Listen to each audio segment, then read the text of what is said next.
અમદાવાદમાં આજે રિવરફ્રન્ટ ખાતેથી પ્રધાનમંત્રી નરેન્દ્ર મોદીના પર્યાવરણની જાળવણીના સંદેશ સાથે સાયકલ યાત્રાનું આયોજન કરવામાં આવ્યું હતું. રિવરફ્રન્ટ NIDથી શરૂ થયેલી સાયકલ યાત્રા નહેરુ બ્રિજથી પરત ફરી હતી. સાયકલ યાત્રામાં અમદાવાદના મેયર હિતેશ બારોટ, પૂર્વ સાંસદ ડોક્ટર કિરીટ સોલંકી, એલિસ બ્રિજના ધારાસભ્ય અમિત શાહ તેમજ કાર્યકર્તાઓ જોડાયા હતા. તેમણે પર્યાવરણ બચાવવાનો સંદેશ આપ્યો હતો.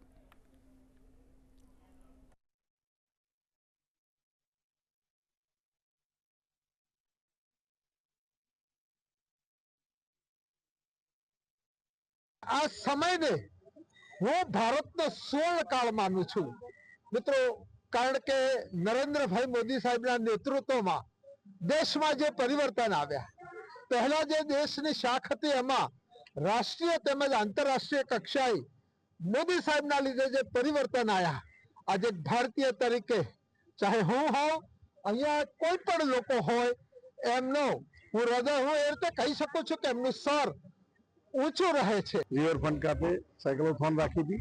અનુસૂચિત મોરચાના સૌ કાર્યકર્તાઓ, ભાઈઓ અને બહેનો જોડાયા હતા. સૌ અમદાવાદના પર્યાવરણની જતન થાય અને પોતાના શરીર સ્વસ્થ રહે માટે સાયકલ હર હંમેશા ચલાવતા રહે. પરિવારના લોકોના માટે પરિવારની ભાવના પણ વધે અને પરિવારના લોકો સાથે રોજ 1-1.5 કલાક સુધી સાયકલ ચલાવે એવી એક અમદાવાદના નગરજનોને પ્રાર્થના છે.